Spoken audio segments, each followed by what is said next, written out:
So, ayun. Good morning naman, Ikukwento ko lang kasi nung weekend, nag-concert, diba, ang 17 sa Goyang. May live streaming. So, nanood ako.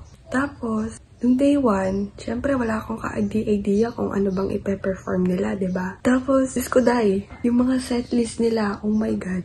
Lahat ng, parang halos lahat ng gusto kong kanta nila at gusto kong pine-perform nila sa stage is andon sa concert. Tapos pinapanood ko yung tape.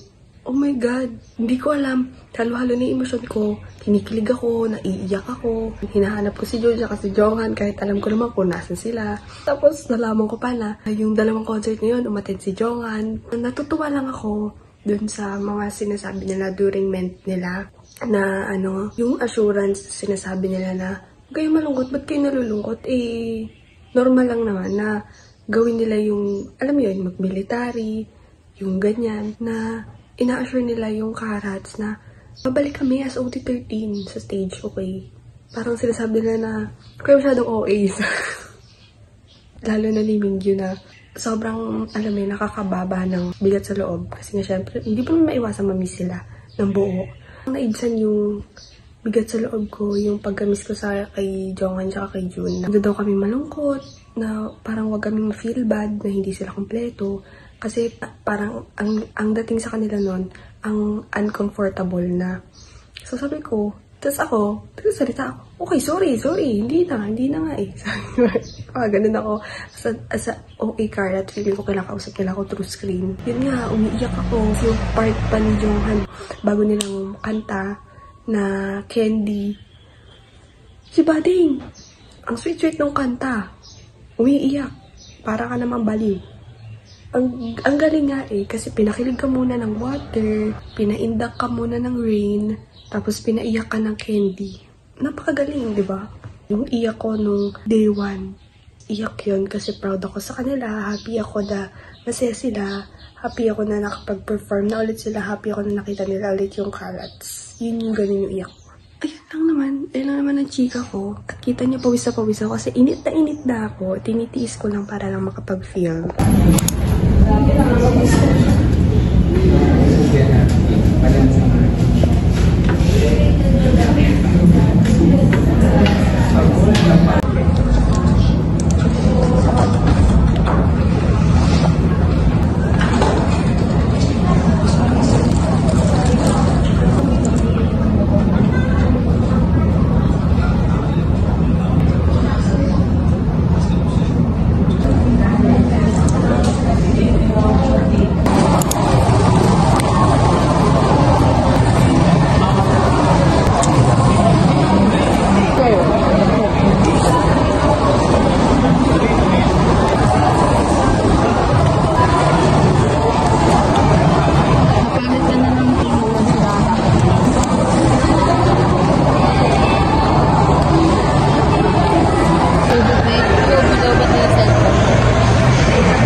Nicole, paging Nicole.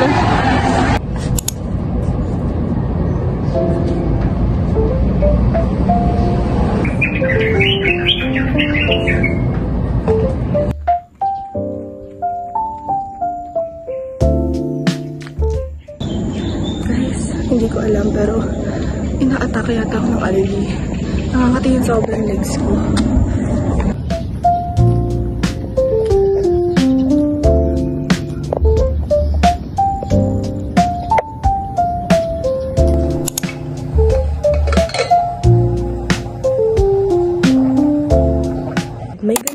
Kayong pace sa buhay niya na may bias kayo, tapos yung bias niyo suffer productive, ganyan, pala gym, pala workout, tapos ikaw na may bias doon, tamad, hindi kumikilos, panay ang higa. I mean ako, parang na-encourage ako ni Mingyu na kahit man lang mag-jogging ka or mag-walking ka kada umaga, hindi naman masama. Yung ganun ba? Parang ganun. Tapos, lately, napapansin ko kasi yun sa kanya, na kada may concert sila sa ibang bansa, lagi silang mag-walking or jogging ni Joshua. So ako, Para akong i-encourage. Alam mo yung kaluluwa ko na, uy, kilos-kilos, nakakahiya. Para something ganun.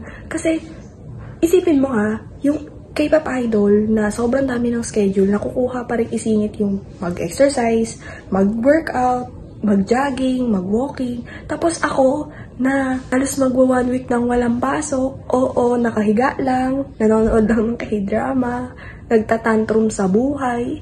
Ay ano ba naman yung gumising ng maaga, lumanghap ng sariwang hangin, kahit na madumi siya. Start your day being productive, diba? Like, yun yung way ni Lord na sabihin sa akin, ang tamad mo naman. Mahiya ka naman sa bias mo. Parang gano'n na may pagkadidulo, oo. Pero, alam mo yung thought na yun. Oo, feeling influencer, nakakainis. Totoo naman, aminin nyo.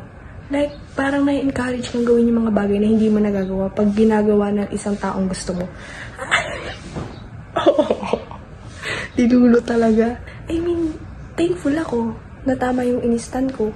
Kasi tinutulungan talaga nila akong maging productive. Compare ko naman yung sarili ko sa kanila na busy yung schedule, tapos ako na ganito lang, hindi ko man lang magawa yan. I'm starting to add some routine in my daily life. Yun, para pagka naging kami na ni Mingyu, masabayan ko siya. Kakainis ka. Good morning, guys. As you can see, may sakit ako. Hindi ako umiyak Tapos ako umiyak kahapon. Ano ba yan? Ang pangit ng mata ko, namamaga. When it comes to 17, sinasabi ko dito sa vlog ko. Nag-announce na kasi yung Applewood na kailan yung ticket selling, magkano yung ticket, at saka yung seat plan. Ang una ko palang nakita, date. So, akala ko date pa lang. Wala pa yung seat plan, wala pa yung price. Tapos pag uwi ko ng bahay, meron na 5,500 yung pinakamura. Pinakamura ha. Pina-expect ko kasi 4,000 lang kasi yun yung last price ng Live Nation. Kahapon, hindi pa siya nasisikin sa akin. Galaw pa ako ng galaw. Kilos ako ng kilos. Naglilipit ako ng mga binili ko. Hindi pa siya nasisikin sa akin. Tapos nung moment na tapos na ako sa ginagawa ko, umupo na ako, humiga, nag-cellphone. Biglang ang bigat ng pakiramdam ko. Gusto kong umiyak na ewan. Nag-CR ako, umihi ako. Bigla akong umiyak. Ang sakit lang kasi. Okay, ang sakit lang kasi na hindi na naman kami magkikita ng Cebu. Mas masakit pa dito kasi ito yung last before sila mag-enter ng military. Yung mga magmi-military. Kasama din ng bias ko si Mingyu. Nang bala ko pa naman, nung nalaman ko may word tour sila, perfect time yun para pag naka-attend ako, makikita or marinig ko man lang si Mingyu ng live bago siya pumasok sa military kasi nga malulungkot ako. Pero ngayon, medyo hindi ko naman siya dinadamdam. Na-realize ko din na maybe there's a perfect time for everything.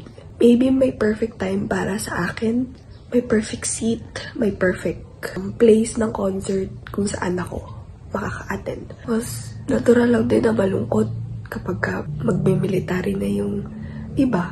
Promise naman sila na babalik sila ng buo, na 13 sila. Baka yun talaga yung para sa akin.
Kaya mo yan naman.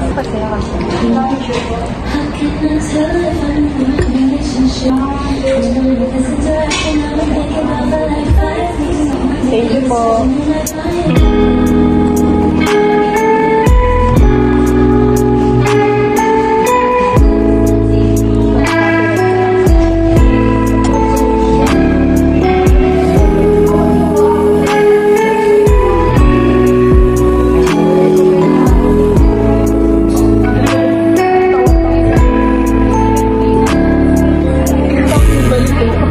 Aku masih ada di sini, walau kau sudah benar-benar pergi.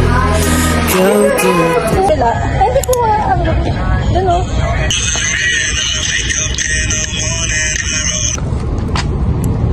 Kaming salamin. Ang pag-ibig. Kami na may dagdag pa ako dyan.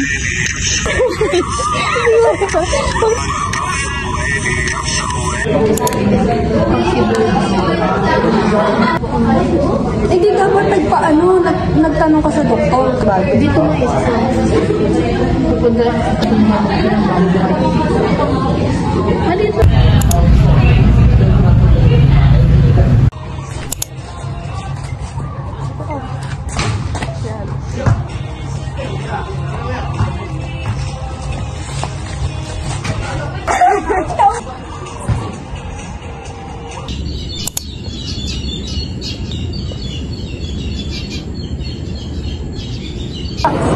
Mga kami sa'yo kahapon pa.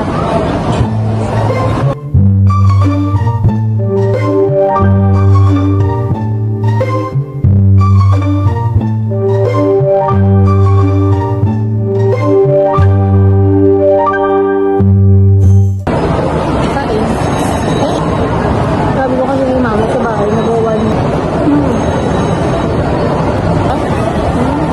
Sabi mo, hindi na safe ngayon sa Gcash.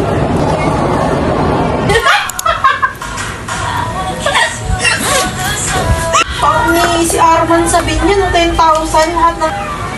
Kasi hindi ko na si Kaka nag-aaral. Well, ano?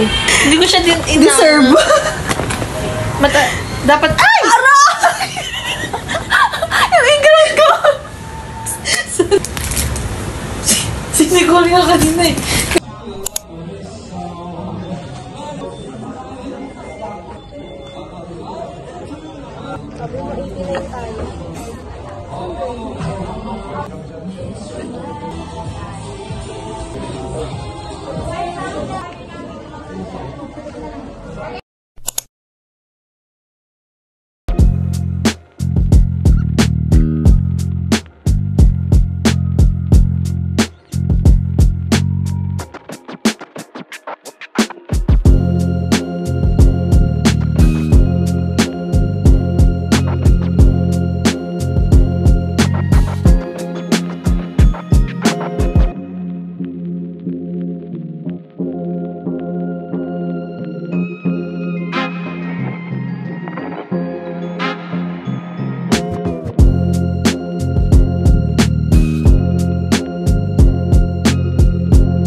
Good morning. Kaya ko inopen yung camera ko to film kasi naalala ko, hindi ko nga pala na film yung outfit ko ng Christmas. Pero nag-film ako for IG at saka TikTok. Pero dito wala akong ano. Pero mapapakita ko lang is photo na lalabas sa screen. Lalabas dyan kahit saan, di ko alam.